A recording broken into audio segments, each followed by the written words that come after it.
Sir, how's it going? It's going great. How are you? Good. All right. So, like I said, we're going to go into the nursing piece right now. And the reason why I brought Kevin Dulworth on is he is our absolute subject matter expert, everything Army nursing. So, no pressure. A little bit about his background. He is a crit care nurse. And when we talk about going into CRNA school and USAG-PAN and things like that, that's one way. And we can also go into another way, which actually, sir, I believe you're applying for right now, correct? That is correct. Yes. Okay. Not to spoil it, but we'll hold off on that later. So why don't you go ahead and give us a little bit of an introduction for yourself? So, hey guys, my name is Michael Dulworth, and I'm a captain in the Army. I've actually been in the Army for 8 years, going on 9 now. I've lived in a ton of different places. I've deployed. I've done all kinds of fun stuff. And I believe in recruiting as well. So I volunteered to be a recruiter in my home state of Michigan. So go blue. I know we probably might have some Ohio people out there, but I'm a University of Michigan grad. So, yeah. Awesome. That's me in a jar. All right. So if you guys do have any questions for Captain Dulworth, go ahead and take a look at the bottom. I got my text number here. I have my email. And also, if you text AGDQ to the number below, what it'll do is it'll actually put you in contact with one of the medical recruiters in your local area.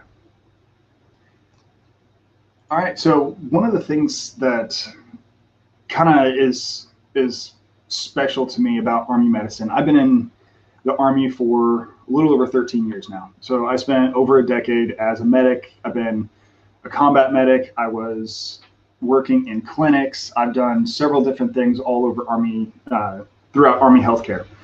And both when you talk about Army medicine as treating soldiers, the other thing that's kind of special is they also treat my family. So when I take my family to a health clinic or to get seen for any medical issues, they're seeing Army doctors. So when we're talking about being vested in this pursuit, especially as medical recruiters, it does hold something special to us. And then when you talk about on the deployment side, so crit care nurses, CRNAs, surgeons, there are people that I have passed off to them that later on down the line, I've run into them, they've survived, they're living a full life now, but it wouldn't have been possible without our forward surgical teams, without our surgeons, without our nurses. So that's why when we say we really do have a passion for this, is we are truly looking for the best people. We're not looking for anybody. You know, you're absolutely right. And one thing I think about, which kind of blows my mind, is the people I put into medical school under our scholarship program, when I first got in recruiting, will be residents when I go back to work in the hospital. So they could be taking care of my family members, you know, and that just totally blows my mind that I'm totally going to see these people again that I put in the Army, and it's pretty awesome. So we're definitely looking for great people, high caliber people, and people who really care and want to, you know, help the mission. So you did mention that you're putting in med students. So that would be the HPSP program. We're going to talk a little bit about that. Looks like around 2, but we have some time right now. Just a quick overview. You were saying that you put in med students and that you'd see them as residents later on. So they would be going into going through med school and then residencies. Where typically would you see them in residencies? Oh, that is a loaded question. There are quite a few locations. So not to get into the whole match process and all that right now, we'll save that kind of for their presentation later. But you know, the military has a match system just like the civilian side does, where you go through medical school and then you go forward to try to get whatever residency you want. And the Army has, you know, specific locations for specific residencies. They're all throughout the country, really. I mean, Texas, Hawaii, Washington State. We say the National Capital Region, which is like DC, Maryland, Virginia. So there's a lot of options out there. And it depends on kind of what you want to do. You know, if you're going to be an optometrist or a general surgeon, or maybe you're going to go to civilian residency as well. There's a couple niche places for emergency medicine surgery as well for that. But that's a loaded question. So one of the the things like, so I was actually out in Hawaii, and one of our biggest teaching hospitals is actually on the island of Oahu. It's the big pink monstrosity that you can see from almost every picture. But it's, like I said, it's one of the biggest teaching hospitals. And not only is it an Army teaching hospital, it is tri-service. So you have Army, Navy, and Air Force all in the same location because they're all on the same island. But one of the I worked there for 3 years. Yeah, exactly. So one of the coolest things about Army medicine as well is there's no insurance to fight with. When you're sitting there deciding, hey, this is how I'm going to treat a patient, there's no insurance company to bounce that off of, to question your decision. It's whatever you think needs to be done. Guess what? It's what you tell the patient. That's what's going to be done. So there's not that back and forth fighting. You're not going to have to try and go to a lower level of care just because that's what the insurance company is going to pay for. That's a pretty awesome point. And I have worked in the civilian side a little bit, mostly as per diem staff, but that was the most frustrating thing to me. Was sometimes they can't do what I want to do because insurance is involved and there's money and coding and all that stuff. And the Army side, if I need it, I do it. The patient needs it, we do it, because we're not driven the same way. You know, I won't get too deep down that. I'll get really medical and talk about stuff some people might not understand yet. But that was like a huge reason why I am actually still here partially, because I can render the care that I need to do and get the testing done that I need to do. And it's pretty awesome, especially if you have family members, you know, and they have to have surgery or they have to see a provider or whatever. You know, I know that they're going to get exactly the testing and everything that they need. And if they're in a military facility, you know, price is not the objection. You don't have to deal with insurance. You just go, you get it done. So pretty sweet. And then also, if you're a provider or you're running your own practice or whatever, you don't want to deal with that stuff, come on board. We'll help you out. You won't have to deal with the billing and all those kinds of things. So. No, that's what we have. We have coders, and that's what we have NCOs for, because we handle a lot of that. All right, so what I'm going to do, I know you had something you want me to put up on the screen. Maybe. I don't see it right now. I think we just kind of hit on Todd Fitzwater's question there with the insurance and billing and some of that stuff.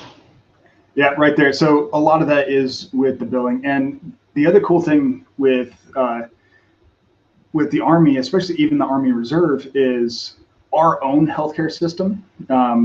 So for example, we're out here spread across Ohio, you're up in Michigan. I've been stationed at places like Kansas, Kentucky, Hawaii, Germany. Whether or not we're on the civilian side, if we get seen by civilians or if we get seen by military, our healthcare is covered if we're active duty. And it's very, very reasonable. I think I'm paying just over $200 for an entire family. A single person, I can't remember. Do you remember offhand what the amount is, sir? For the Army Reserve, for a whole family, whether it's one dependent or 15 dependents, yeah, it's about $230 a month. It's pretty cheap when you start looking at different plans. So. All right, I am pulling up some stuff now. And then kind of to go back to Todd Fitzwater's question there, there are actually a lot of similarities as well. Obviously, we are not completely different. We have the same standards of care, and we are expected to do the same treatment plans for specific diseases and follow best data and research and all those things. So you're going to get high quality, good care. And especially, when I was working in the ICU, there was definitely a testament to that. A lot of things that I did not realize were kind of cutting edge and coming out of the funnel, or the way things were done, we were already doing. And then I go to the civilian hospital and they're just starting to do some of those things where they don't do them quite as well. So definitely a testament to the research, the improvements that they make in Army medicine as well. And then we'll hit on some of the other differences later, but yeah, exactly. Well, I'll hold that in my back pocket for now. So. All right, so I was trying to get your stuff pulled up. Sure. So I can actually send it.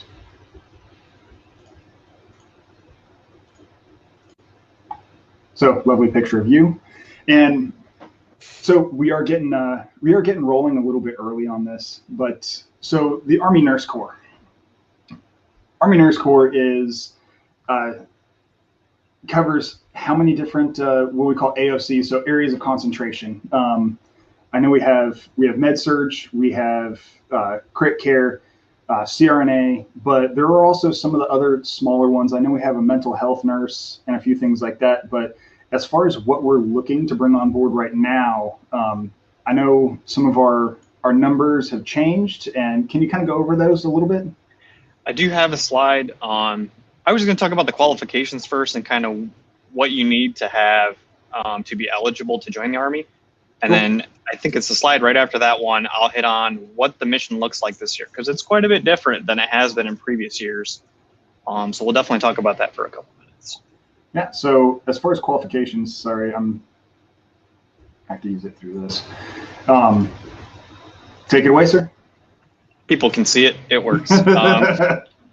So qualifications generally, most people think I have to be like 30 or 28 to join the Army. And the medical side, that is absolutely not true at all. For active duty, we're generally looking for somebody who is at a max age of 42 by the time they actually officially join and raise their right hand and everything. I will caveat that sometimes there are exceptions to that.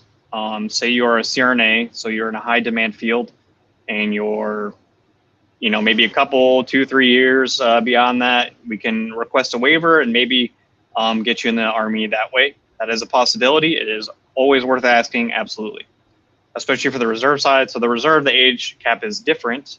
The max age for the reserves is 48. And again, if you're in a high demand field or you're a general surgeon, of course, we're going to relook that and see if we can get an exception. If it's a low demand, or I should say not low demand, but a more competitive field, they're probably not going to make those exceptions just because we have a lot of people applying already that are highly qualified. So you do have to be a graduate from an accredited university. Either that's the ACEN, the CCNE, the NLN, or the COA if you're a nurse anesthetist. And then you have to have passed the NCLEX, absolutely. And then we do prefer people who are board certified, whether it's your CCRN, RNBC, CN, CNOR, whichever one is related to the field that you're currently in. Obviously, that is not mandatory. We're not pressing people to do that, but if you want to get a leg up on the competition, because it is an application, so you put forth a job application before a board, and then hopefully you'll be selected when you're reviewed for that. So, yep. And if any of these acronyms don't make sense, if you're a nurse, they should. But even if you have a question, go ahead and drop it in the comments, and that way we can answer them as we go along. Yeah, feel free to ask, because when I was going through nursing school, I had no idea what a CCRN was. Like I didn't know there was even board certifications for nurses of different types. I had not a clue in the world, but they are definitely a great way to put yourself ahead in your career field. Or if you're putting in job applications, whether it's the civilian side or military or whatever, it's a great thing to have. And you have to increase your level of knowledge. So I do have my CCRN. That was a very difficult test, but I do highly recommend doing those things to put yourself forward and increase your knowledge base. But you went ahead here. So we have the nurse corps position. So this is for 2021. This is kind of preliminary. What we're looking for, we don't have the official stuff yet, but this is generally what it's going to look like for this year. And it is quite a bit different. I have been shocked by it. But sometimes that's a good thing. You can kind of see how the Army is changing. We're going to more of like a surgery or emergency care, critical care kind of background, moving a little away from some other areas. But I'll just go read down the line, and then I'm actually going to talk about some of these a little bit more in depth. So, of course, CRNAs, absolutely. We'll talk about why those are big in the Army, because they are independent practitioners. Of course, some states, like my home state of Michigan here, that is not the case. So you do function under an anesthesiologist. So we're a little bit different in that sense. But we do have HPSP, and I have a different slide, and I'll talk about that briefly. USACPAN, we're going to talk about after this presentation as a whole. Family nurse practitioner, I put PNP, but psych nurse practitioner, ICU. So we actually separated this into two categories.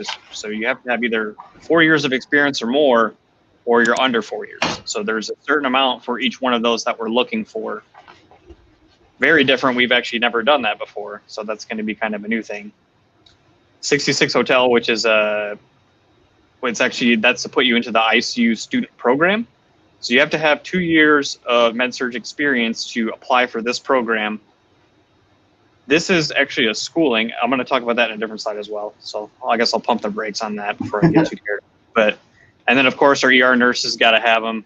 Our level 1 trauma center down in San Antonio, Texas. We need people down there to render awesome care. So the big difference this year, we don't have missions for med-surg nurses or nurse midwife.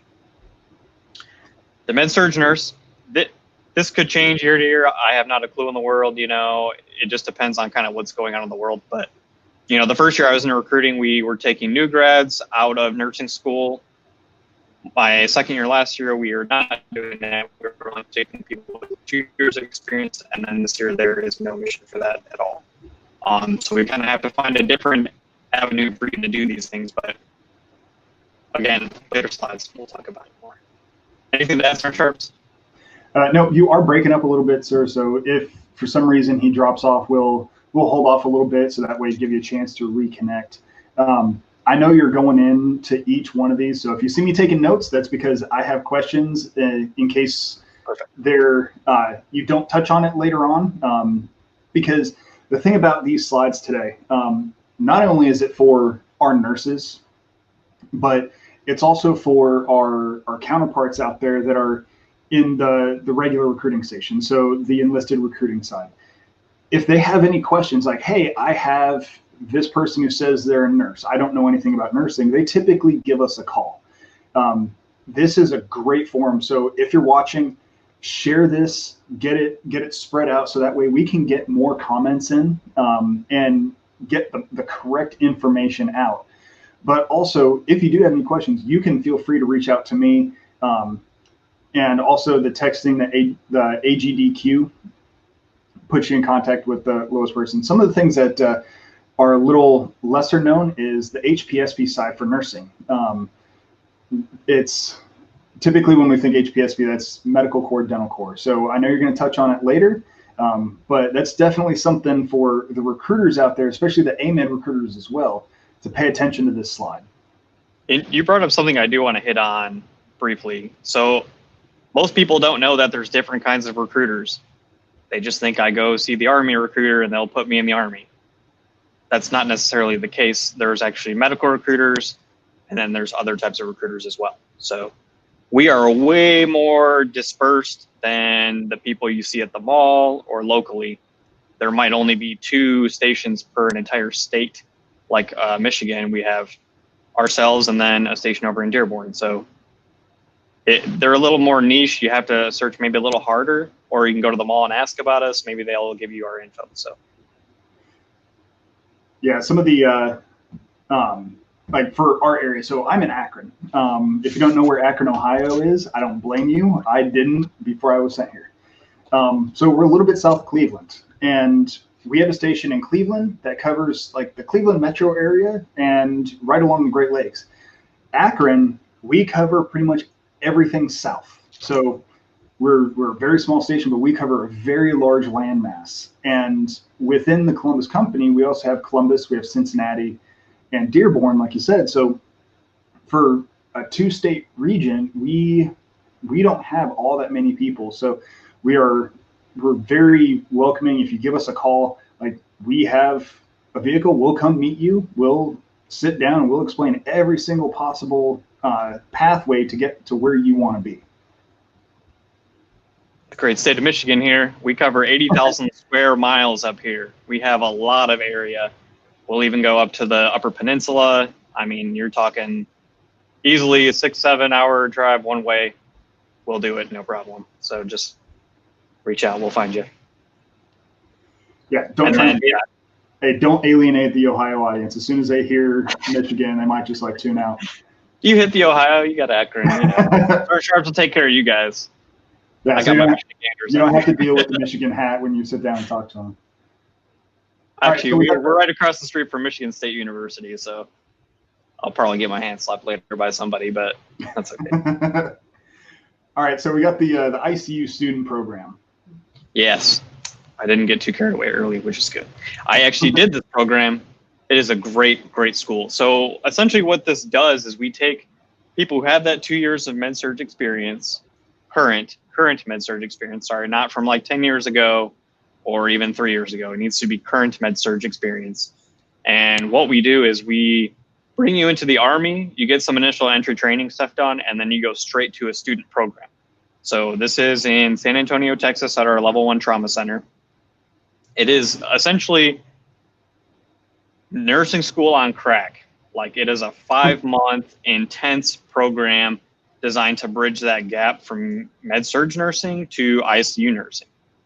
On the civilian side, there is nothing like this really, and especially not that long and probably not paid for as well as this does. But essentially, you're going to take tests, you're going to do clinicals, sit through lectures, you will do some presentations. So you'll do things like, if my patient has AFib, I will go down an entire pathway tree and tell you what happens to their entire body until, say, they were to pass away from that.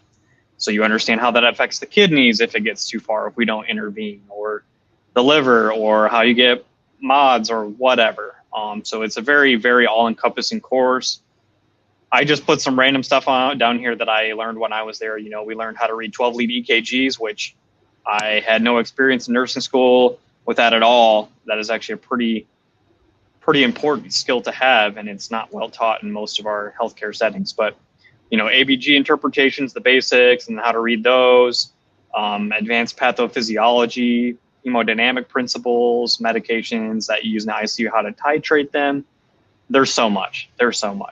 So you'll kind of do a didactic phase and then a clinical phase. So you'll do all this testing, gain a lot of knowledge, and then they'll rotate you through our ICUs with preceptors, so you can kind of gain an understanding of, you know, trauma ICU versus neuro ICU versus cardiac ICU, and you kind of get a little bit of all those things, and then you can go into an ICU setting feeling way more confident than you would, you know, if we just started you on orientation with somebody and just threw you in the water. So this is an awesome program. It will kick your butt. I promise you that.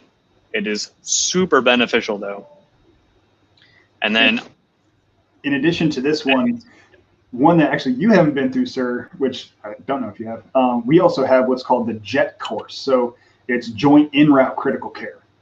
So pretty much take everything you learn here and take it onto a helicopter. So that's I want to go to the JET course so bad, so bad. Sore point for me, but I'll get there unless I get into CRNA school, and then that's priority. But yeah, if you want to be a flight nurse, come to the Army. We are your people. If you're an ER nurse or an ICU nurse, this is something very recently that has been pushed really hard by the Army. We were not doing this before. You know, we were just, if you needed a nurse on a helicopter, they just grabbed somebody, hey, come ride with us, do this stuff, whatever. Now we specifically train you. You go to the JET course, you know, they'll put you in the helicopter simulators and how to bail out if you're in water and all this crazy stuff. I have a lot of friends that went and deployed and did flight nursing, and they loved it. It was a great experience, and it's very needed because you have that advanced concepts already down about hemodynamics and how to do assessments, you know, with, say, there's rotor wash going and it's really loud, you know, monitoring airways. You have a lot of autonomy as well because there's no physician on the helicopter, and you're going to do what you have to do to keep that patient alive. So if that's what you're interested in, we are definitely the place to go. And so one of the cool things is I come from the aviation background. I was in Hawaii in an aviation unit. I also ran an aviation clinic. So there is some special physical requirements when it comes to that. And absolutely, send me a message. I'd be more than happy to kind of explain those and just run through the questions to see if you're physically qualified for something like that. As far as how the aviation has evolved over the past, I mean, it was a very short time. It was probably 5 years. We used to have our 68 whiskey. So people like me, 68 whiskey, combat medic or healthcare specialist, whatever you want to call us. And we went to a school called it was Fox 3, which was the flight medic course. So you're an EMTB on the enlisted side, which we don't handle.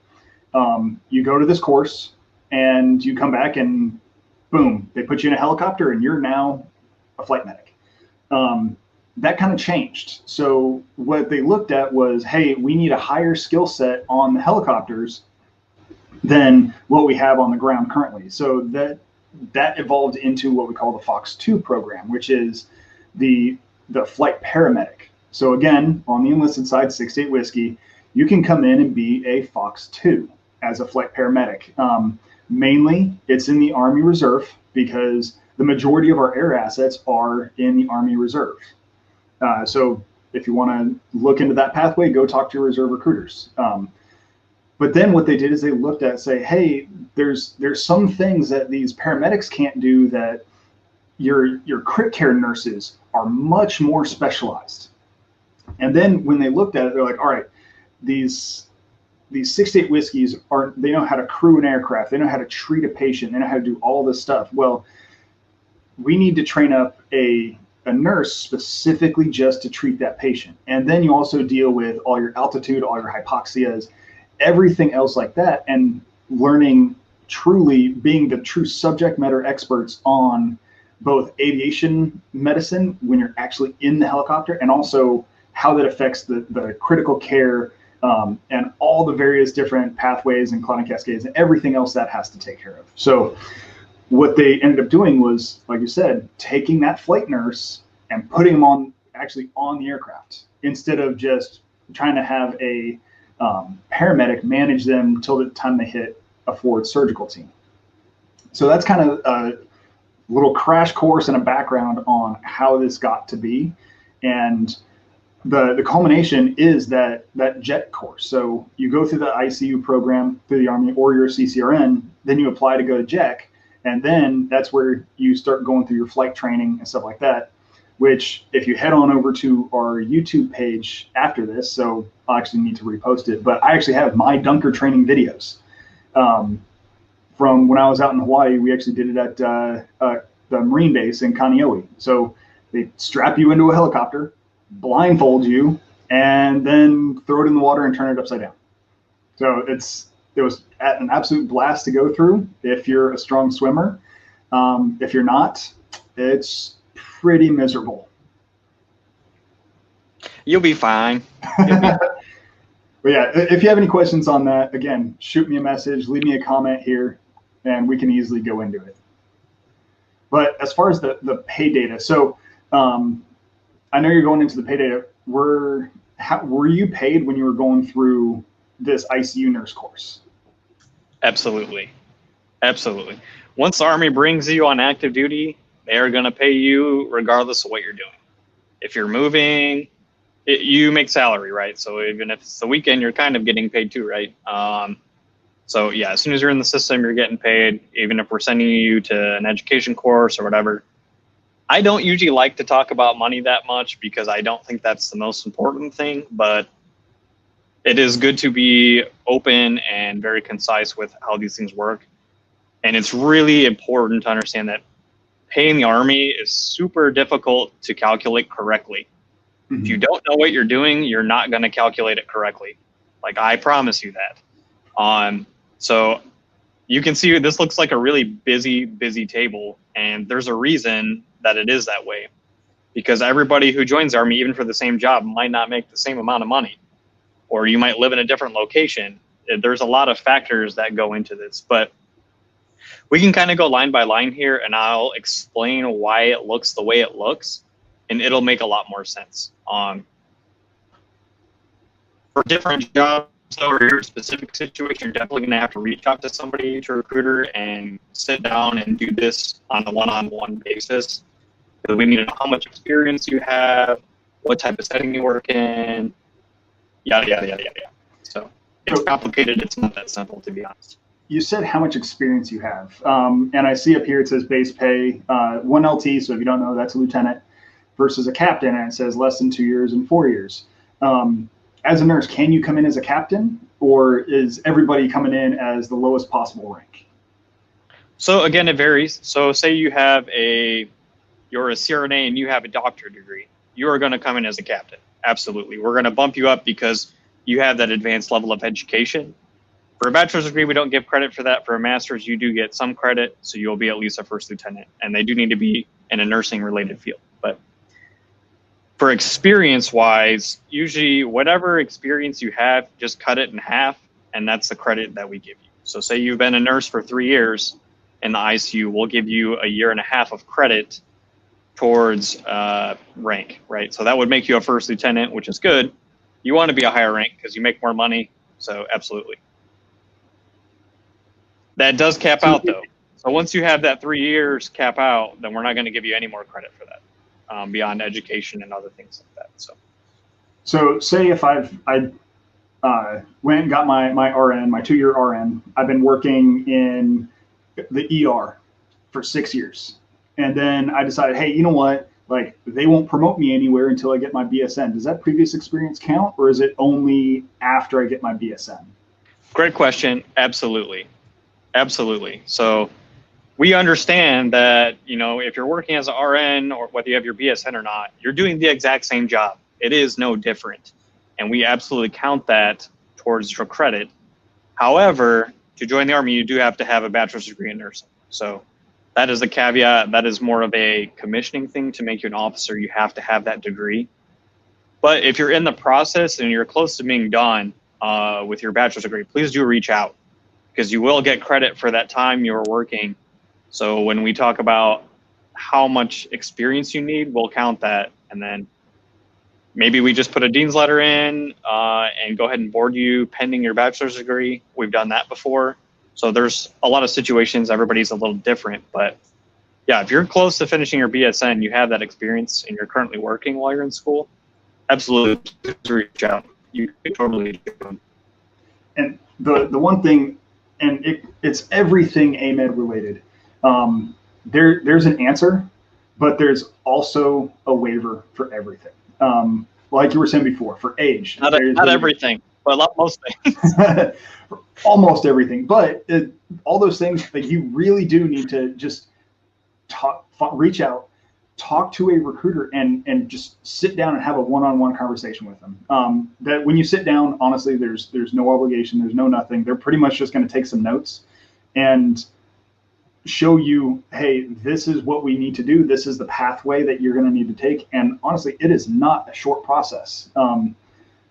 Some of our simplest packets that we put up for applications can take let's see, from the first day we meet them to the soonest day we can commission somebody, you're typically looking about 90 days as a minimum. But when you start talking about having a CRNA with experience and everything like that, you're starting to look at more 6 months time frame. Things can be done fast. It depends on how committed you are. If you want to knock it out in 30 days, usually it can be done. But again, we also have board dates, and those are set in stone. So just because you finish early, I might not be able to put an application for it yet. Just like if we're looking for people to join the Army in the year of 2021, or the fiscal year for us starts in October, we can't put you in earlier. We have to wait till October to put in that application. So, yeah. All right. So moving on to the housing allowance. It is tax-free, and kind of explain the difference between the housing allowance, which we call BAH, versus living on base as well. So I know I've gotten that question quite a few times. Like, are you required to live on base? Like, how does that work? I have never lived on base, actually. So you're not required to live on base. I'll kind of go through the numbers here and where I got that data first, and where you can find it yourself, actually. Also the base pay where you can find that yourself. And then we can talk a little bit about kind of what you just brought up. But again, like you said, the housing allowance is tax-free. And the top line here is for a first lieutenant, and then the bottom line is for a captain. And you can see on the left-hand side, that's the rate if you are single, and the right-hand rate is if you have dependents. So there is a difference. If you have more family, obviously you need more housing space, more bedrooms. So we're going to increase that monetary amount a little bit to help you out in that situation. So, and again, tax-free. So when you do your end of the year, kind of you look at your taxes and what pay bracket you're in. This makes a big difference. But you can actually calculate this data yourself based off a zip code. If you just Google search, I probably should say Google, but if you just search military BAH, you'll find it, and then you can put in the zip code, and then for rank, you just need to put 02 or 03, and it'll kind of give you a pretty good idea of what you need. And then the base pay you can actually find on DFAS pay chart, DFAS pay chart. But again, it might not make a lot of sense to you if you don't know what you're looking at, because there's a lot of coding on there and things, but feel free to reach out as well, and we'll help you out with that. So one of the things I did is, if you take a look at the bottom, I put up a link tree. If you just go to linktr.ee/AkronArmyMed, I went ahead and I'm adding these links as we talk about them. So if you head on over, you can see the BAH calculator. I'll put another link in for DFAS, but like you said, the pay chart is a little confusing, but by all means, we can reach out and explain the whole thing. But have you ever lived on base? So I have. You can talk about that, because I've never done it. So when I first moved to Hawaii, I lived off base, and my rent was $1,900 a month for a 3-bedroom, un-air conditioned apartment. So if you've ever lived in Hawaii, that's a really good price for Hawaii, actually. That is a very good price. That's a good rate. Especially when my BAH rate was right around 2,400 ish when I was there. But what happened the next year was they raised the rent on me for my next lease, and they raised it to pretty much $3,000 for the same thing. No improvements, no air conditioning. And 2 months before I was set to renew my lease, I got a $600 electric bill. We're trying to figure out how. And it was just that the utilities in Hawaii, they decided, hey, we've been losing money over the past 10 years, so we're going to make this up by pretty much gouging everybody here. They have a closed market. So it was very painful for about 2 months. So my wife and I talked about it, and we're like, hey, you know what, we're gonna move on posts. She was pregnant at the time, so if you've ever had to deal with a pregnant wife in 90-degree heat, yeah, we're moving on post, because one of the cool things about that is we got a 4-bedroom house. It was right about 2,500 square feet, so it was actually a huge house for Hawaii. It was air conditioned, and I didn't have to pay utilities. So I didn't pay water, I didn't pay sewer, trash, electric, nothing. The only thing I paid for was internet. And the way that works is they take whatever your BAH is, and they just take it and say, hey, we're going to provide you a house, we're going to pay all your utilities, and that's it. Whether or not the BAH goes up or down, there's no calculation. You just know that you're not going to receive BAH. If you live, I think I need a caveat here too, because we were talking about Hawaii, and people are probably like, $3,000, that's crazy. You're never going to be able to afford that off the house allowance that I have listed. But but the BAH depends on the zip code, right? So when I lived in Hawaii, I have more rank than Sergeant Sharp, so I made a little more money. So my BAH was around $3,000, which is pretty in line with the market there, really. But Hawaii, especially being overseas and things, you actually get something called COLA as well, which is a cost of living allowance. So you get this extra like $400 to $700 a month just to help with that, just because electric is so expensive there. It's crazy expensive, and water and all those things. Obviously, it's an island, so there's not going to be, 6 different power plants to choose from. There's just not space for that. But it's an important thing to take home. I'm glad you brought that up. Yeah. So, for example, like when I lived in Kentucky, our BAH was about $1,200. Now, my mortgage payment was right about $1,000. So it's designed for what your family makeup to provide an adequate living arrangement. So it worked out. Same thing when I was at Fort Riley, and it's also it scales with your rank and whether you have family members or not. So if you take a look at the link tree at the bottom, you can see what we consider competitive, and just plug in your zip code and take a look at what our BAH is versus what you are normally paying.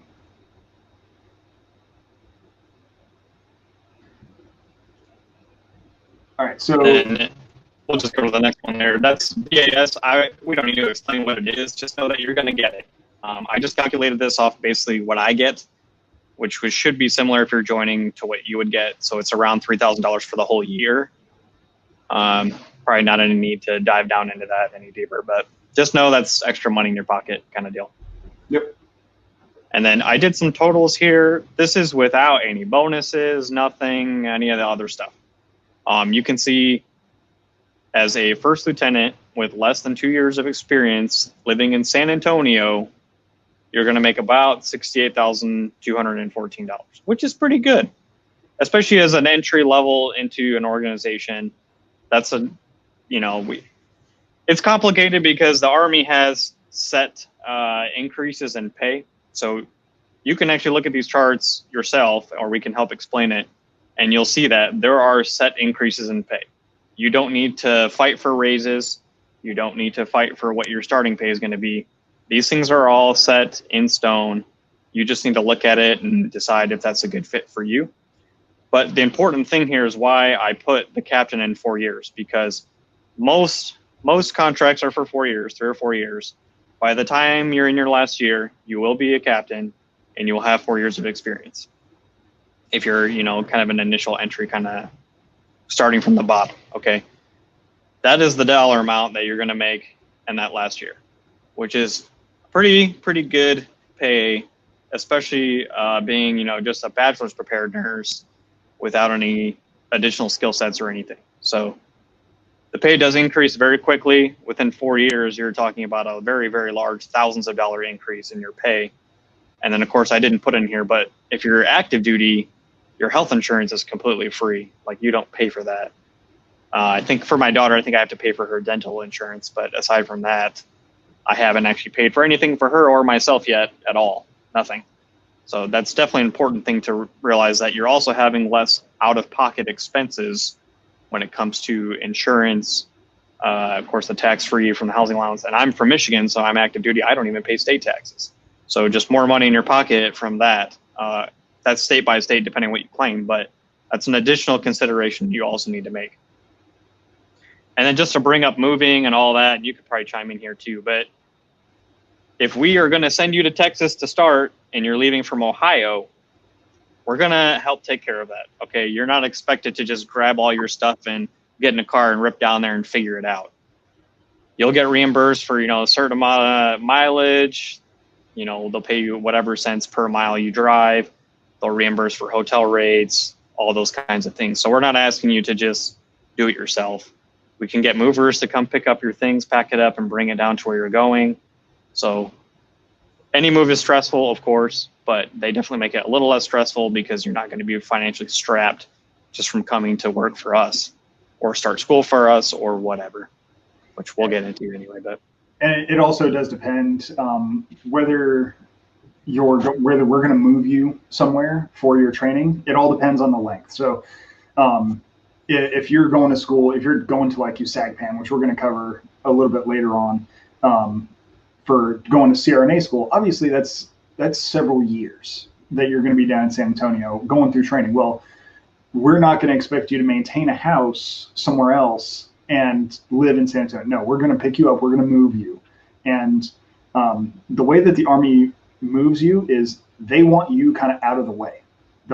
They say, hey, separate some things. Like if you have a trash can and there's trash in it, they will pack that trash can.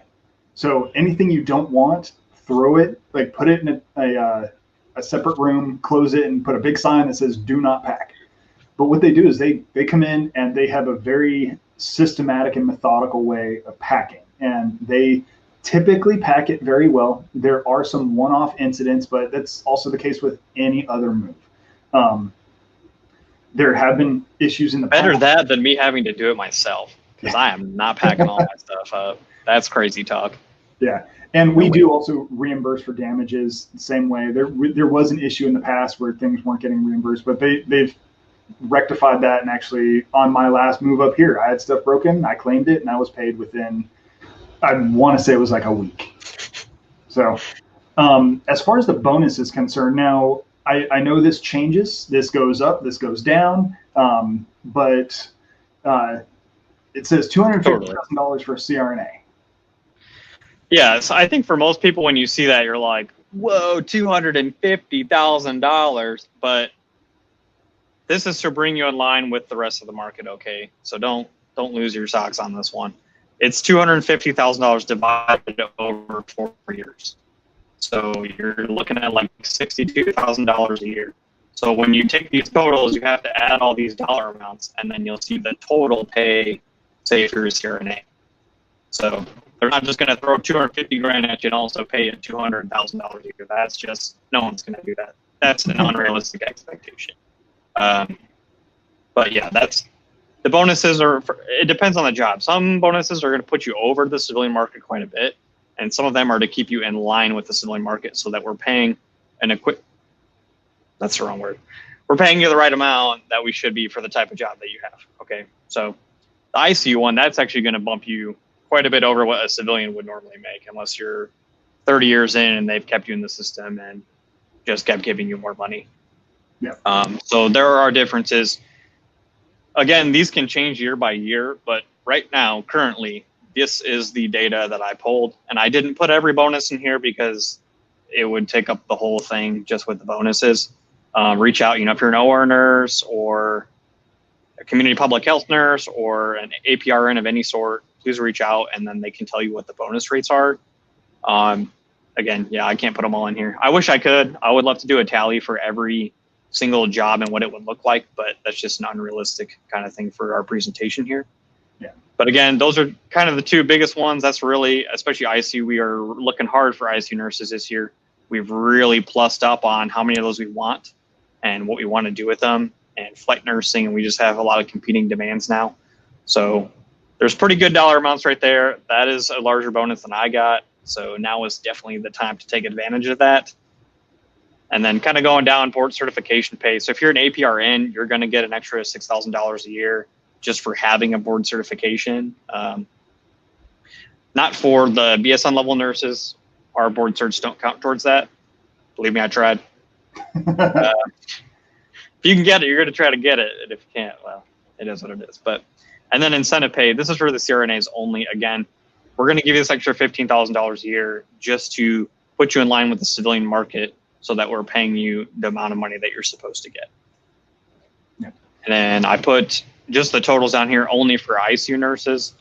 So once you factor in the bonus money and you divide the 100K over 4 years, the left-hand side, so you're going from $68,000 a year to $93,000 a year, which is a huge increase to just come in and start an organization. Like, that's crazy. I would sign up for that heartbeat just based off money, but at any rate. And then when you're in your last year, you're going to be making about $119,000. So big buku bucks this year. If you're an ICU nurse, man, I don't know what you're waiting for. Let's go. Now, can this change? So if you decide to sit there and hold off, so we know 2020 for this year right now, if you come to us and we're able to get you on board by September, this is accurate. This is not, as far as we know, this is not going to change for this year because it's already secured, this because they want us to know what we're talking about and what people can get when they come on board. As far as fiscal year 21, we haven't seen what's come out yet, but is it possible that one of these can go away in 2 years? Totally. This is real-time data, right?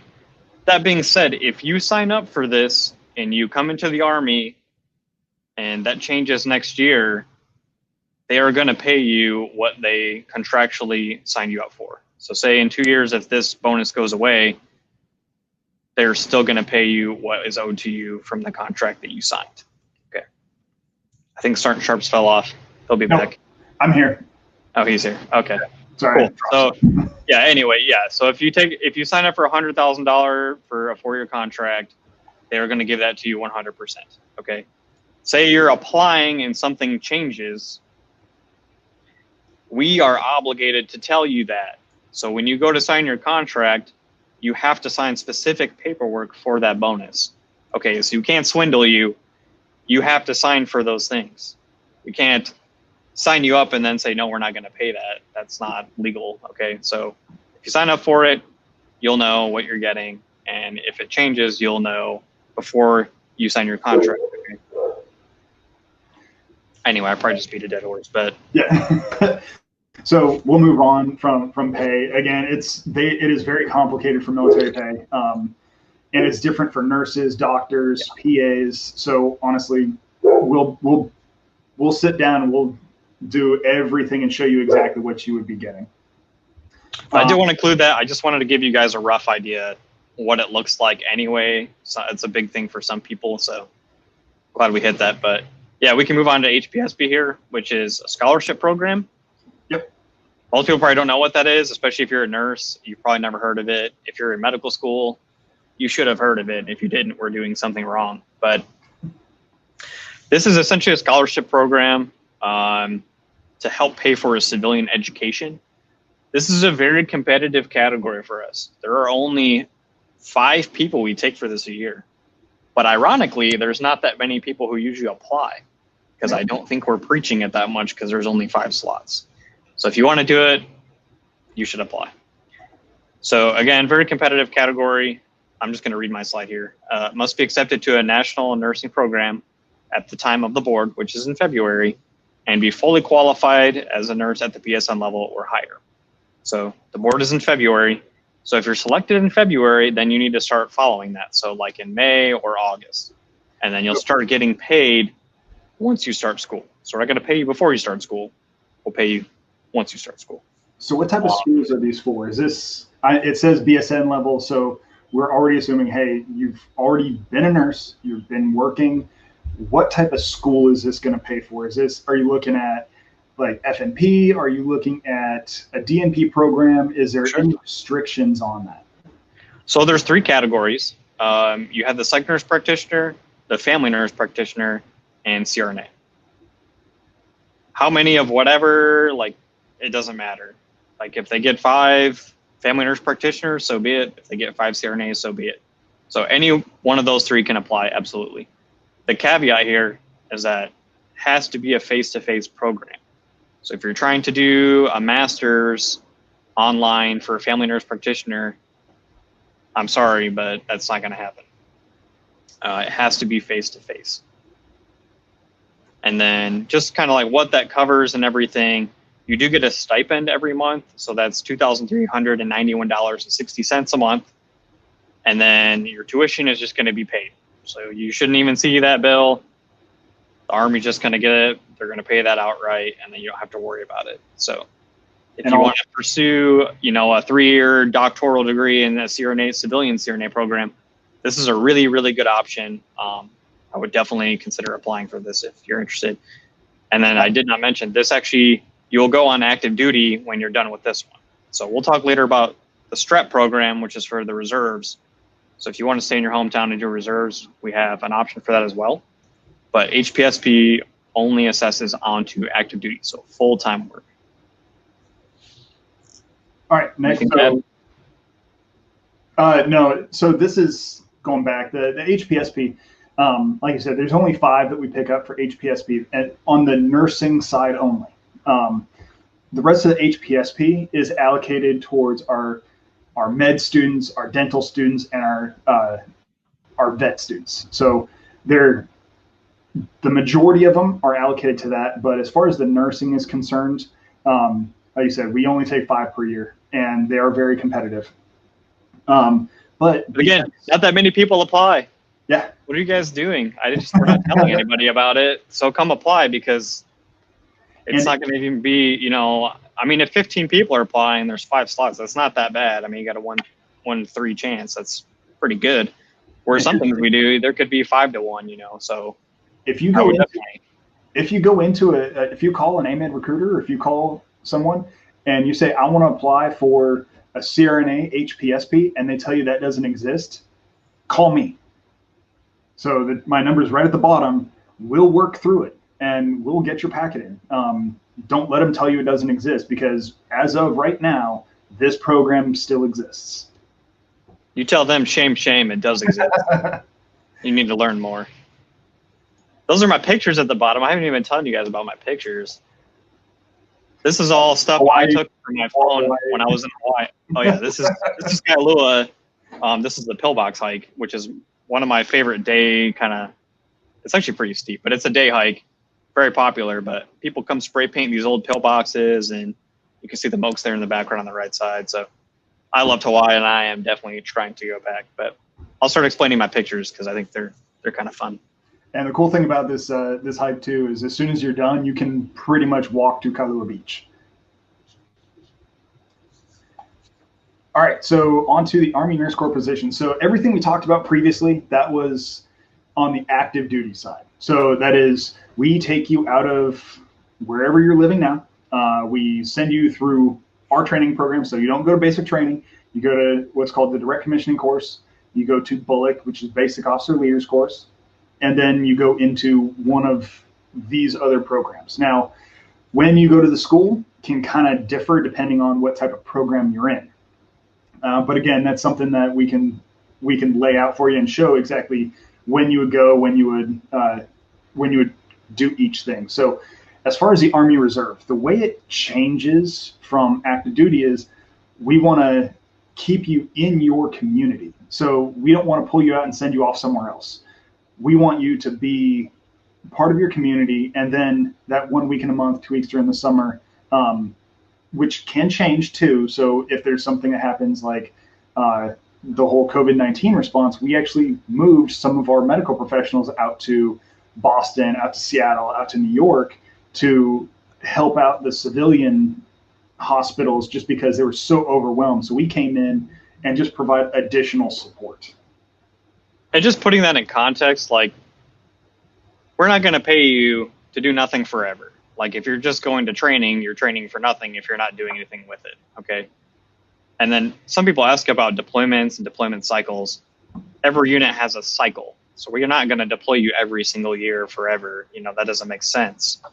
It's a cycle. So a unit might deploy once, and then it'll be, you know, maybe 5 years until they deploy again. So say a unit deployed and you just joined the unit and you have a 4-year contract, you're probably never going to deploy at all. It just depends. But if that's something you're interested in, there are ways to volunteer for that as well.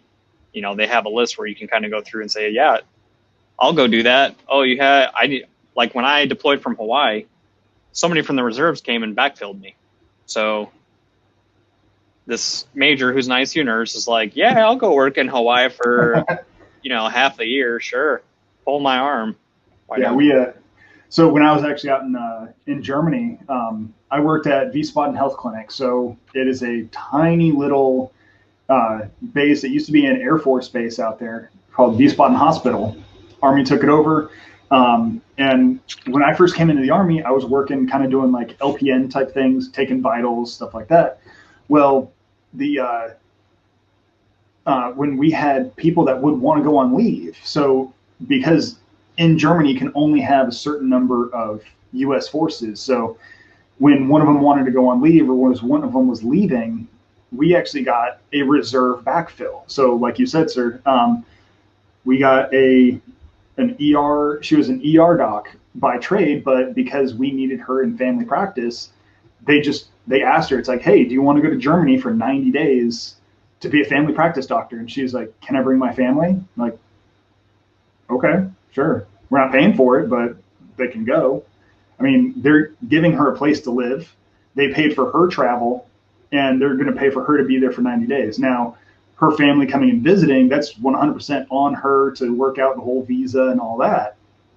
But yeah, she had her kids came out. Granted, they were grown, so they pretty much stopped in, said hi, mom, and then took off around Europe for the rest of the 90 days. But we do have things like that available for the reservists, and people volunteer for those all the time. I think we got on this topic kind of early, but since we're on it, we might as well talk about deployments and stuff anyway. So, I mean, we talked about most of it already, and then just to show you here, this picture I have posted is my deployment to Afghanistan, and myself and the orthopedic surgeon behind me are the only active duty soldiers in this photo. So the reserves are a huge, very important part of Army medicine, and deployments, you know, where you could go. We already talked You could be backfilling people somewhere if you volunteer for that. So say any military hospital that we have around the country that we need someone maybe to come. Most people volunteer for those positions. I've never met somebody who didn't, but you know, if you want to go overseas and take care of soldiers and help with a trauma team, so we have something called the FRST, which is a forward resuscitative surgical team. So say you're a CRNA or an ICU nurse, that's like, or an ER nurse as well. That's an awesome unit to be on. That is what the team here was. And it's like usually a 24-person team. They usually split in half to 12, but you are right there. As soon as someone gets hurt, they will put them on a helicopter, sometimes with your flight nurse, and they'll bring them to you at the FRST, and you'll do your damage control resuscitation. You know, you'll put your tourniquets on, give them blood or whole blood. Maybe we can talk about that later. And then put your chest tubes in, intubate them, all those good things that you need to do. Do some surgery, whatever you need to do to stabilize them. And then, you know, me as the ICU nurse, then I would do 100% of everything after that. You know, I would give them blood, check their blood gases, do my ventilator changes, prescribe my own medication, give pain medication, sedation, all those good things, and then you ship them out. It is a sweet unit to be on. Sweet unit to be on. I would go back tomorrow if they called me right now, because it's so impactful, and it's medicine basically in its most purest form. I mean, there's no billing or any of that nonsense. You're in the business of keeping people alive, period. That is it. Where could you do, so if you were interested in something like this, where would you be able to do that on, like, stateside in the civilian sector? Nowhere. Yep, there you go. I thought it was a trick question. I guess it wasn't a trick question. It's like, I'm doing the right answer. Even in some of the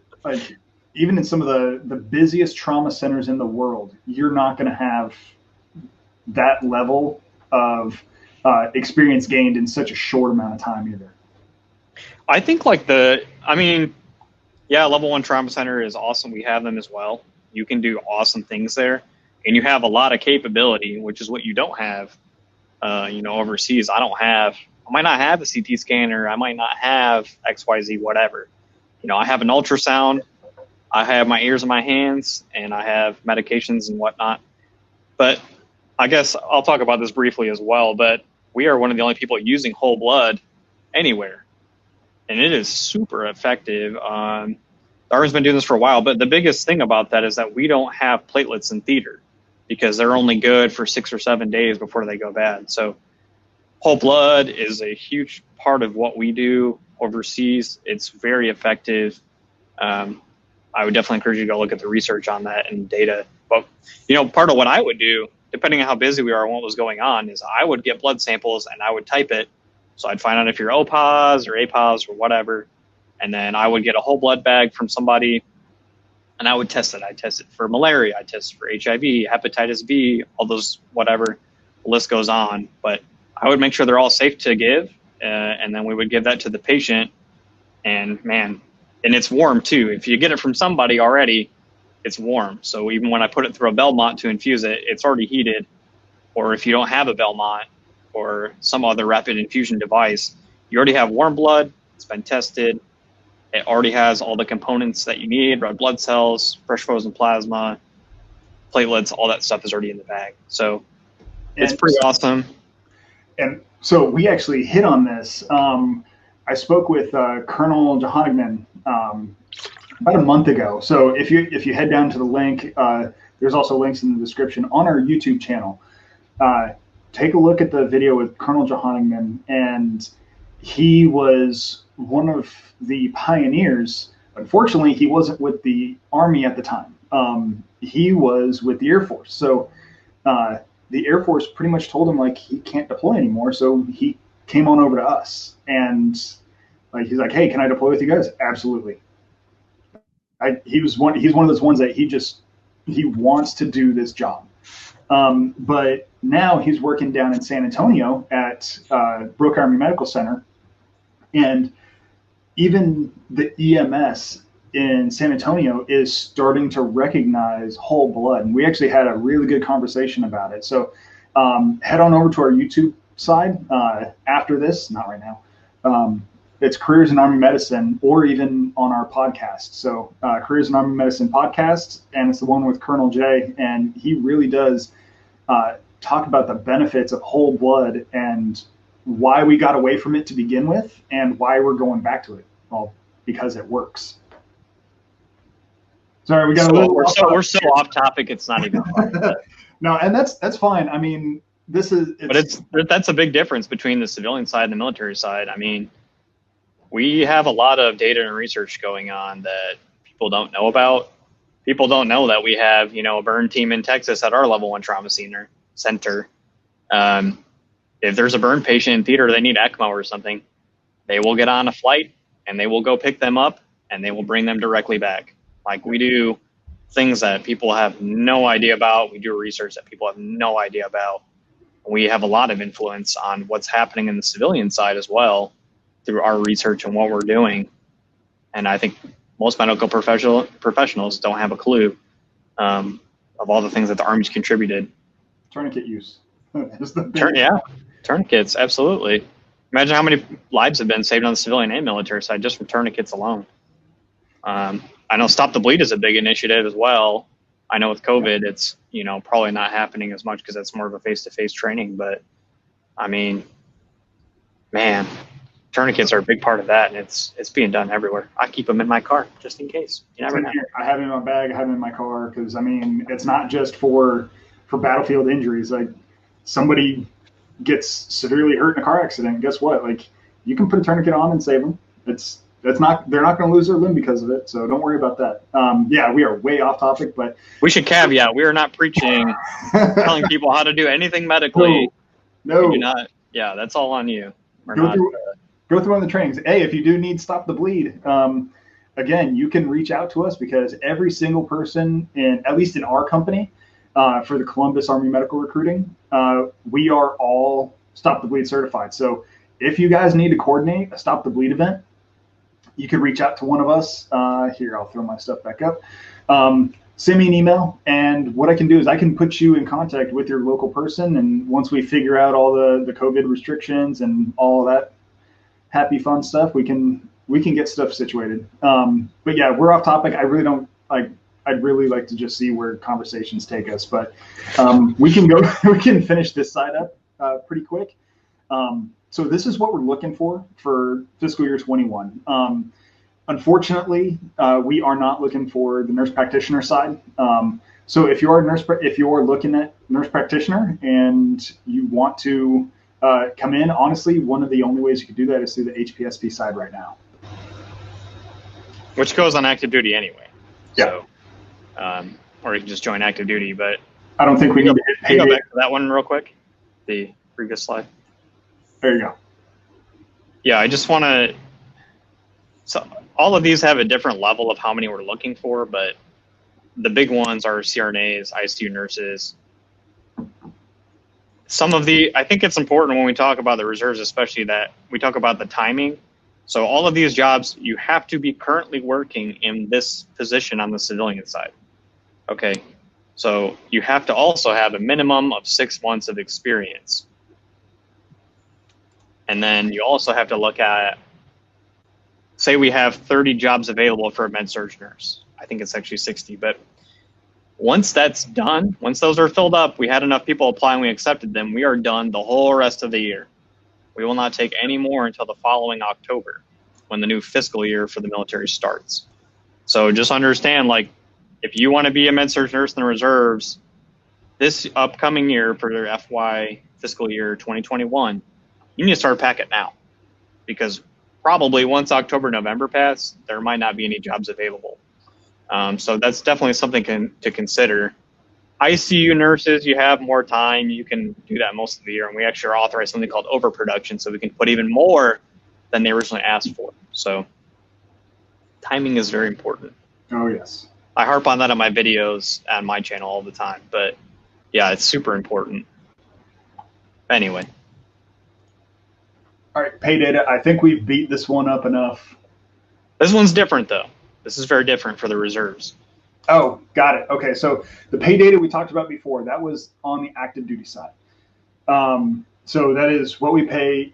Like you said, you're on salary. This is a little bit different. So when you look at this pay chart, take your civilian employment and then stack this on top of it, because that's what we're looking at now. Hey, if you're making 80 grand a year and you want to get in the over 100,000, and he goes, your answer right there. So Captain Dulworth also goes very in depth on a lot of these programs. I will, again, head on down to the link tree. I'm going to, right now while he's talking, I'm going to go ahead and put his channel in here as well. So that way you can jump over there. He does a few great videos and kind of breaks them up by the different career fields. My videos are not very entertaining, I will say that, but they're very informative. I'm trying to be more informative than entertaining. I'm not that funny, so I can't do it. But anyway, the pay data here, you can see, like, if you join as a first lieutenant less than 2 years, you're making about $8,000 a year. Very shortly, in 4 years, you're bumping up to, you know, almost $13,000 a year. And then the bonuses, I put the ICU bonus for this year on the left side and OR on the right side, so 25 and 20 respectively. That's every year. So you get paid that up front each year. And then that's how I got the total numbers here at the bottom. And then just to go over health insurance again, unlike the active duty side where it's pretty much free, you do have to pay for health insurance in the reserves, but it's stupid affordable. If you're single, it's only $45 a month. For your whole family, it's only $240. And I'm telling you, it's very, very, very affordable. When I found out how much people pay for like childbirth and all that stuff, I was mind boggled because I didn't pay anything. So anyway. Yeah, same here. Like when my wife gave birth, so she didn't actually give birth at a military hospital. She went on the civilian side. Yeah. And the only thing that our health insurance did not cover was the food. That's it. So our total bill, so she was emergency C-section and she was in the hospital for 3 days. And our total bill leaving the place was like $60. That's it. And to include that was every appointment leading up to it. And that was also everything afterwards too. So all the OB visits afterwards and also all the pediatric visits afterwards. There's no copay. There's no deductibles. Like we just showed up, said, hey, we're here to be seen. I'm like, cool, come on back. That's it. Moving on. What you need to apply. So much. I mean, it's no joke. If you ever meet somebody who applied for the Army, it's a total pain in the butt. But because there's so much that goes into it, right? So we have to do a background check and security clearance. We have to make sure you're not a terrorist or any kind of crazy business, right? So we have to do a very, very thorough background investigation on you, and you will end up with a security clearance out of that, which is nice. You do have to have 3 letters of recommendation to come in. On the nursing side, 2 of those have to come from nursing supervisors or managers. They cannot be from a charge nurse. And there's actually a list of people approved to do those, which is, so they can come from a nurse supervisor or assistant, a nurse director or assistant, a nurse manager or assistant, a CNS, unit educator, or hospital educator. So you actually have a few people to choose from, but you do have to have 2 of them. And then all your transcripts and stuff, this is more eligibility, but you do have to have a minimum of a 3.0 GPA. That is not waivable. We won't take any lower than that. And of course, it has to be from an accredited university. So if your school is not accredited, it's going to be a problem.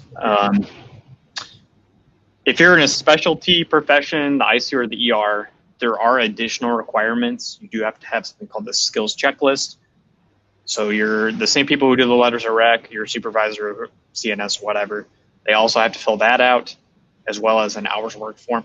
So basically, the crux of this is that we don't just go by what you tell us. The Army doesn't believe you until you prove it, okay?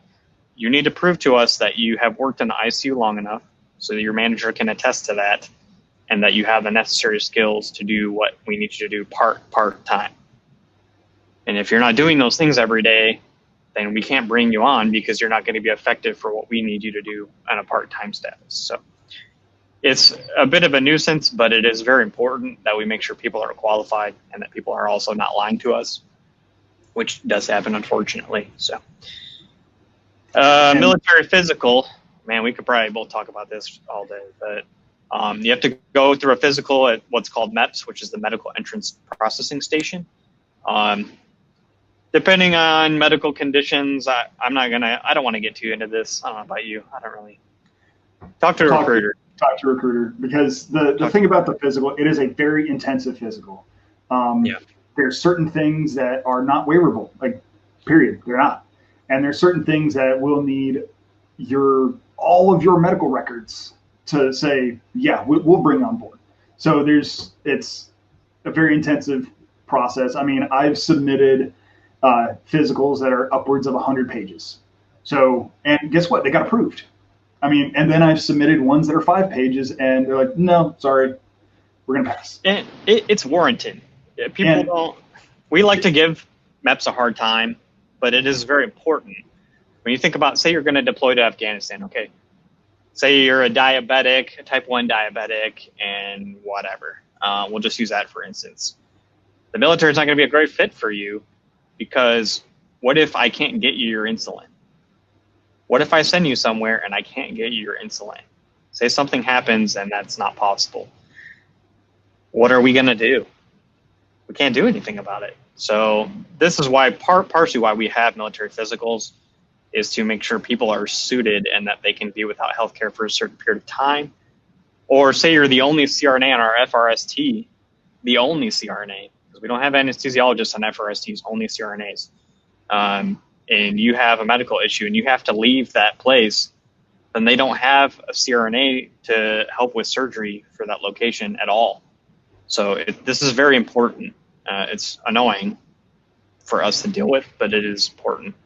But we'll move on from there. I don't want to get more on that then. The way that I always explain it is the Army's looking for their return on investment. We are throwing a briefcase full of money at you to come on board.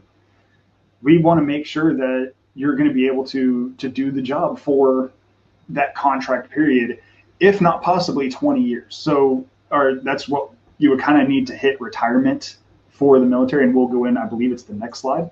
But that's kind of what we're looking for, is it's making sure you can do the job, and also you have longevity in the job as well.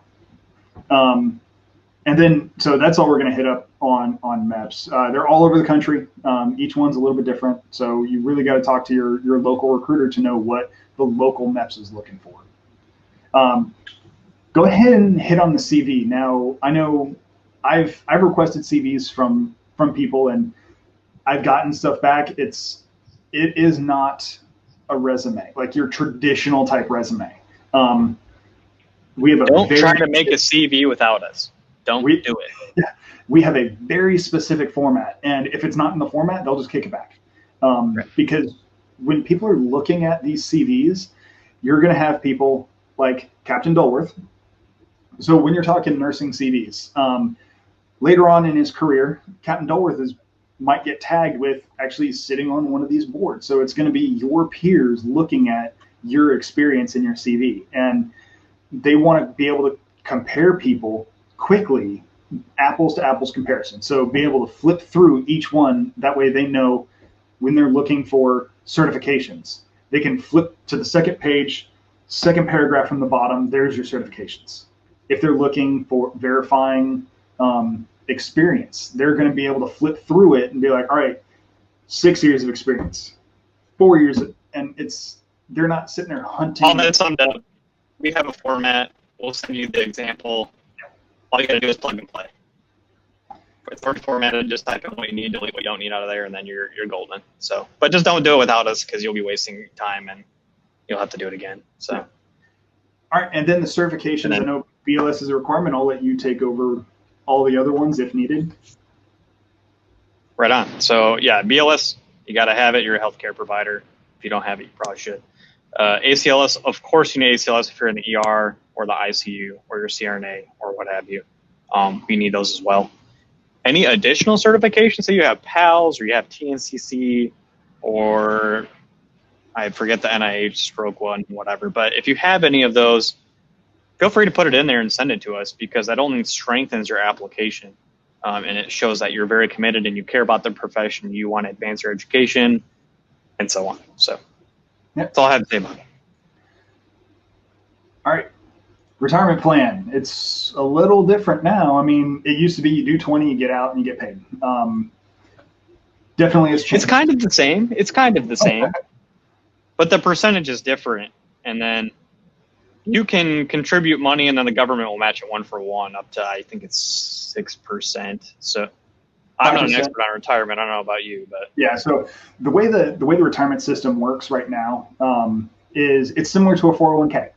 So the Army will put in 1% of your base pay per month while you're in, and then they will match up to 5%. So you can get a total of 10% of your base pay per month, depending on how much you put in. That can be drawn following the rules of a 401k. So we have both a Roth version and a standard version. Honestly, the easiest way to do it is sit down with a financial advisor afterwards and go through it. Reserve is a little bit different. So that's something that it's based off of points, how many times you actually go to drill. There's a scale to it as well. Did I put a point thing in here anywhere? I don't think I did. Well, whatever. At any rate, like a normal year in the reserves, you get, I believe it's 70 points if you do everything. Mm-hmm. You need 50 points to have a good year, to be in good standing. So you actually have more opportunity than there is even the point requirement.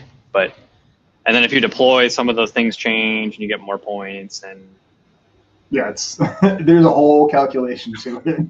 All you need to know about the reserve and retirement is that you're going to earn an extra pension. Yeah. That's what you need to know. Is that this is an additional retirement on top of the one you already have. So want more money in retirement?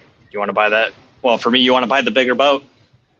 Hey, you want to get that 30-foot Boston whaler, whatever, So funny story to this. I actually told Captain Dulworth that he should be wearing a Hawaiian shirt on his boat doing this interview.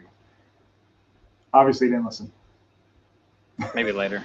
Maybe so the thing about it, like we have lives outside of all this Army stuff.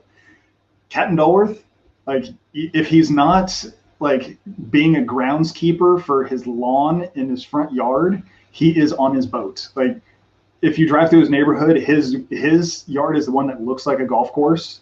And he would most likely be in another 5 years, the angry old man sitting on the rocking chair in front, like yelling at people.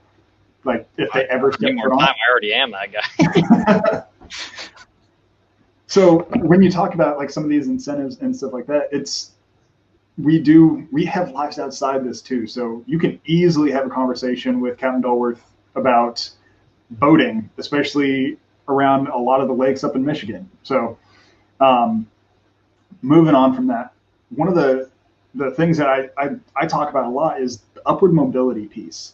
If you come in as a med-surg nurse into the Army, sir, how long are you going to stay a med-surg nurse? That's partially up to you. If you continue, how long do you think you'd be a med-surg? It's complicated. So I will just tell you what I did, because I think that's a good expectation of kind of how things operate. This could turn into kind of a longer conversation, but I actually did ROTC. So I did not come through our system, and I did come in as a med-surg nurse.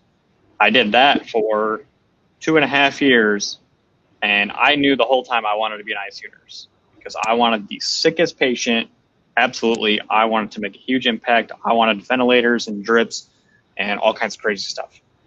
And so I went to that course, the ICU course that we have. That's the 5-month course. And then I changed my job to be an ICU nurse. I went to Hawaii and I worked there, and I got to take care of neuro patients with ventrix and CRT and Impellas and post-cardiac surgery patients and you name it. We did it there. The only thing we didn't do was ECMO. That was like the only big thing. But from there, there's a lot of pathways, right? So you can apply for something called LTHET. So you could go pursue advanced education. like a CNS degree or family nurse practitioner or CRNA or whatever, which is what I'm applying for now. So I'm a little later than most people applying to that because I wanted to do something else first. But that's a great option, and that's essentially you go to school. It could be a civilian school, it could be a military school, full-time, earn retirement, make the same paycheck you were making while you were doing your normal job, and yeah, it's a pretty sweet deal. So, or, like what I did right now, don't think you're going to join the Army and go, they're going to send you to be a recruiter. I volunteered for this job. I'm doing what's called a broadening assignment, so you can go work for RTC or work for recruiting or work as what we call a Charlie Med in like an infantry battalion or something like that. So there's just a lot of different options and things you can do. You can go deploy and be a flight nurse. Sky's the limit, right? I don't even know if I answered your question. So that was his pathway, and one of the people that I worked pretty close with. So before, again, I also volunteered to come out here onto the medical recruiting side.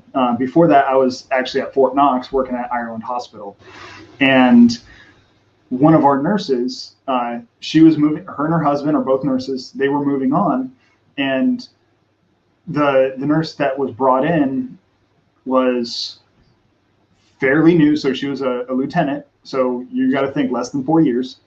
And she was already placed as the chief nursing officer in charge of an entire clinic. So we're looking for people to actually take those leadership roles and start advancing pretty quick. That brings a good point. I did mean to hit on that, and I did forget because yes. But you have to have an expectation that when you come on, say as an ICU nurse, that you're going to be utilized as an ICU nurse for a certain amount of time, because we need people to do that job. We have hospitals to staff just like everyone else. As far as the future goes, though, we will make you figure out a way to increase your life in the profession, because you're not going to be an ICU nurse at the bedside for 20 years. If that's what you want to do, it ain't going to happen. And this is more to the active duty side primarily, but say you've been an ICU nurse for 8 years and then you're ready to promote, you need to be either becoming in charge of a clinic or hospital unit, or pursuing an advanced degree, or applying for LFET, so you can go full-time paid active duty with benefits to go to school to become a family nurse practitioner or whatever. So there's different avenues here, but we will make you decide to advance your career. You cannot be stagnant and do the same job forever, which is part of why we have increases in pay. If you look at our pay charts, when you are at 20 years, you're making a lot of money. And the reason that is because you're going to escalate what you're doing as a profession. So if you're a CRNA and then you're 10 years in, we're going to pay you because you're advanced as a CRNA. You have a specialty skill. Or you could end up becoming the director of our anesthesia program, which we'll talk about later. So we're going to increase your responsibility level at some point. Or you're a colonel and you're in charge of the whole critical care section. You could be in charge of the ICU, the progressive care unit, some other units, whatever. But or even be the Surgeon General of the Army. That is true. Yeah, who has been a nurse before. Yeah, Patricia Hiroho. I had to double check the spelling of her last name.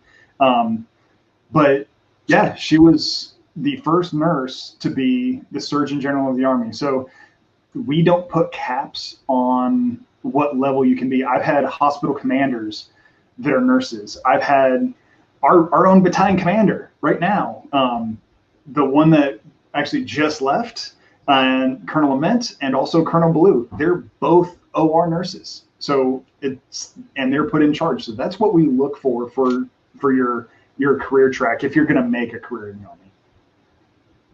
Army. But something important here too is, say you just want to do 4 years, you want to contribute back to the country, you want to assist. You could be an ICU nurse the whole 4 years and then do something else, or go to the reserves and serve in the reserves. There's so many options. Or if you want to leave the Army after 4 years and go pursue a degree somewhere, of course, you can use your GI Bill benefits then. So I'm not even going to get into that. That's all. No.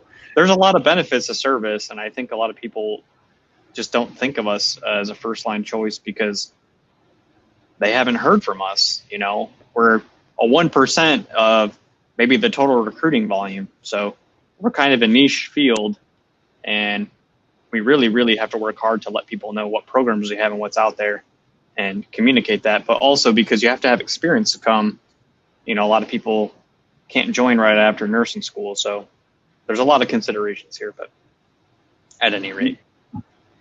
So if you want to, we didn't talk about travel. Oh my goodness. Yeah. Okay. I'll go back. But hey, go back. If you have any questions on the nursing side, any questions at all, this is the number you need to call. And also go ahead and check out his YouTube side, because he's very informative. He's not entertaining at all. I'm not entertaining.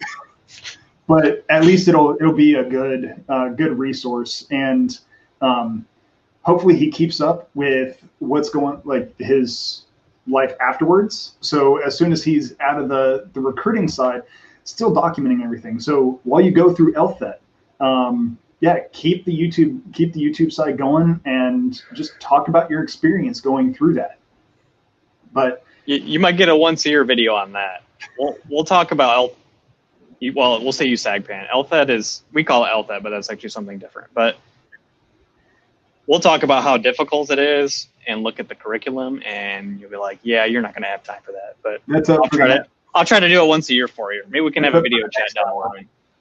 But so I think I'm going to interject. This change of pace thing I put in here is, in my opinion, the most important thing, especially when you're looking at the reserves. When I am working the ICU, and I am only working the ICU, that is it. I come, take care of patients, I go home. Come, I take care of patients, I go home. It definitely wears on you. It is stressful the longer you do it. I think like any job, there's also a level of redundancy to it and just kind of burnout. This helps prevent that. It really does.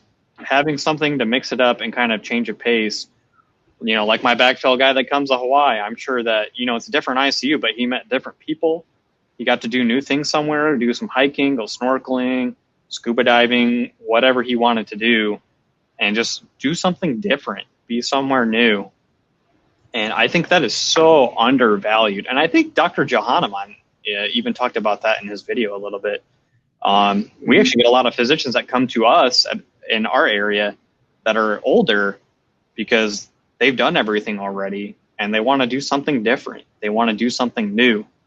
And then I would be wrong if I did not mention this, because at the end of the day, this is the most important thing. And that is why I put that photo in there, is that we do what we do to bring people home.